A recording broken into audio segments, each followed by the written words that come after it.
What is going on, guys? Welcome back to another video. Today I'm gonna be talking about my Kawasaki Z125 Pro. I'm gonna be giving you guys the 5 things that I like, and as well as the 5 things that I don't like about the Z125. It's literally like it's like like a park kinda in the middle of nowhere. This is what Houston is. Let me go ahead and show you guys over there where the stop sign to see if there's anything.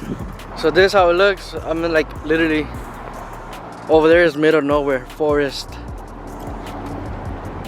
It's a little bit cloudy or gloomy, so I gotta make this video as fast as possible because it looks like it might rain. That's what I'm gonna be talking about. I'm gonna give you guys the 5 things that I like about the Grom or the Z125 and the 5 things that I don't like.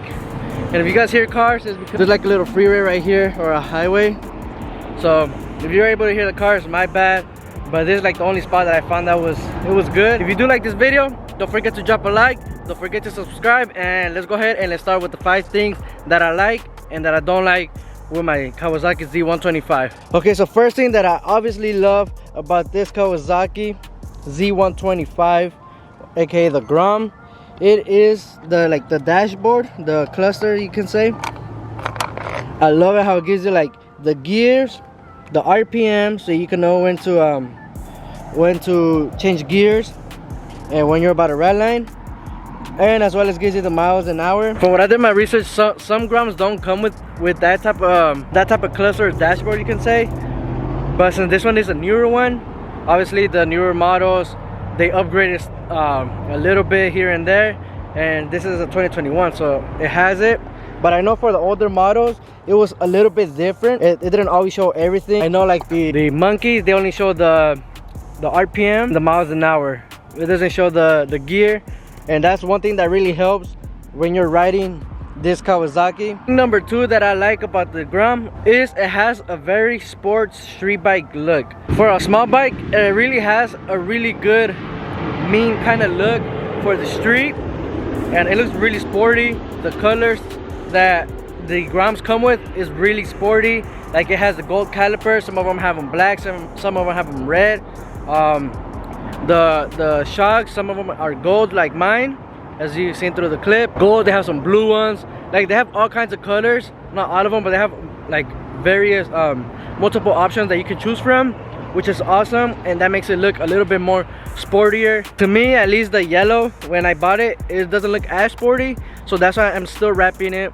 I'm actually gonna take off the whole wrap and rewrap everything good, removing every single panel, stuff like that, so it could look professionally made to give it a more sportier look, because I do want to add some underglow, and it's white, so I want to make everything white. But you know what, that's a different topic, but it does have a sporty look. I really like it. Probably even having an intercooler, it will make it look that much sportier look. Street bike, it's amazing. It's a small bike, but yeah, it does have a sporty look. I like it. And also changing the front headlights to blue or white, it will make it look a lot better at nighttime. Third thing that I like about the Grom, the Z125, is the ride height of it. It's amazing. I'm 5'9" and something. I think if you're over 6 foot tall, might be a little bit too small, just because your legs might be long, and it won't be as a comfy ride. Your knees will be really like, it won't be comfortable. But for me, I'm 5'9", it's a good height. My knees are not even like bothered by the plastic from here. My knees grip on really good to this. Like there's no problems with my height and this bike that is a small bike. That's one thing that I really like about it. So when I'm riding, it's just like it's pretty good. Now, 4th thing that I like about the Kawasaki Z125, the price is amazing. There's no other cheaper bike that I found, or that I think they even exist, than this bike. The MSRP starts off at I think 3K, 3,500, maybe 3,300, depending on your area. But you could get this for like no more than 3,800 for a brand new bike. Maybe if you get it used, it's probably like in the high 2,000, like 2,900. But this is a brand new bike. The MSRP was I think like 3,200, 3,300, which that's a good price for a bike, especially for a street legal bike. I mean, you can't really complain. Cause look at this thing. It's like it has everything you need for a little daily drive motorcycle. You could lane split, but yeah, it's a really affordable price bike that you could get on the market right now. but how the market is right now, they're probably a little bit difficult to get. I know with all this supposedly inflation and all that bullshit, it's probably a little bit harder to get, but I'm pretty sure there's still other states, other places that you can get them from, and you'll be able to get your hands on one of these. And I recommend you should. If you're looking for a bike to start off, I would go, if you just want to go a street bike and you want to do some stunts, I would go with something like this, just because it's small, it's not heavy to carry.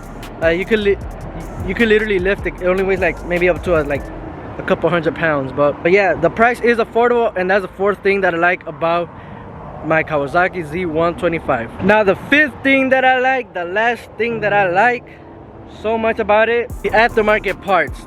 To modify this bike, it's so affordable. Like the intake only costs about $100, the exhaust only costs about $100. Like if it was in other motorcycles, I know they're a little bit more expensive. I think they're like around $300 but for this bike is around 100 and something, and that's with the K&N. I haven't really modified as much, but like I said, I am going to. I just want to see how the analytics of this, you know, of doing this kind of stuff goes, and see where this takes me from YouTube, and you know. But yeah, anyways, the parts for the exhaust, intake, lights, headlights, side mirrors, the seats, pretty much anything you could change on this bike to aftermarket to make it look more aggressive, they're not expensive. Like the most you could ever spend is probably on the engine itself, which is about a couple $100, maybe like $300-400. That's the 5 things that I really like about it. I wouldn't even sell this bike back, to be honest. One, the insurance for this is really low.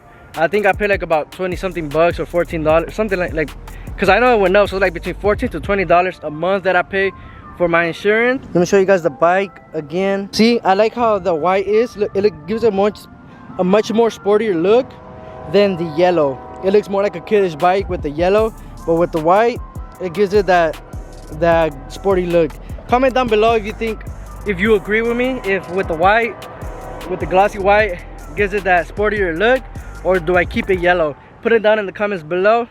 And now let's talk about the 5 things that I don't like about the Kawasaki Z125. Okay, first thing that I don't like about my Z125 right off the back is the comfortability. The seat that is not comfortable. Like after an hour and a half riding, at least for me, it starts hurting my butt. Literally when you get off, you have to stretch, like if you've been going on a long road trip. That's one thing that I really don't like about the seat. Like it has some cushion, but doesn't really have like that much cushion where like it's comfortable to ride for a long time. Now, second thing that I don't like is this exhaust that it comes with. Like it looks ugly. Like you have to get an exhaust for it to look a little bit more like a regular bike. This makes it look like a little, like my generator and my pressure washer has this exhaust, like it's so little. But that's one thing I hate about this. It comes with that big fat muffler. Third thing that I don't like how it came is these mirrors. Obviously they show aftermarket mirrors, that's what I'm going to get. But these mirrors look ugly. It literally looks like from here it looks like a B. But these mirrors are pretty, they work, but then after you hit a bunch of bumps they start going down, and it's pretty annoying, to be honest. Same with the other side. The more bumps you hit, the lower it goes, and then pretty much every other stop you got to be fixing your mirrors. Bike is the mirrors. It would have been cool if they would have it like right off the back, right here on the side, like the aftermarket ones. But like I said, you can't complain because the price that it comes with is very affordable. But that's the third thing that I don't like about this bike is the side mirrors. The fourth thing that I don't like about it, that how it looks, is this back part right here. Like all this is plastic. Like I don't know if you guys know about like to remove this and have like a metal piece or something smaller to remove this. Let me know so that I could get rid of this mud flap as well, just so it won't look ugly, because it's literally like covering it up. And if I were to just have it just right here, the license plate, it would look a little bit more sportier. And I wouldn't mind getting rid of these so I could put them like right here on the side with the ones the aftermarket ones. But if you guys know let me know down in the comments below. Send me the link, send me the name of it. But that's the thing that I don't like that it came with, is all this plastic right here that's unnecessary, to be honest. Like, other than for it to have the mud flap, it's pretty unnecessary. And the brake light already has here, there's a reflector and the turning signals. So let me know down in the comments below if there's a frame that we could remove this and have like a simple and a sportier look frame on this. So that's the fourth thing that I don't like about. When we reach 3,000 or 5,000 subscribers, I could probably just, you know, build, like, we could keep building it, and at a 3,000 or 5,000 subscribers, once I'm at the point where I'm able to buy another bike like the same one, I'll go ahead and do a raffle on this one and do a giveaway, and maybe one of you lucky viewers can win this bike once it's all modified, with your guys' help, by watching this video and by liking and subscribing, to help the algorithm of the YouTube, so my videos could be more recommended to other people, so we can have more people coming in and we can have more input into the bike.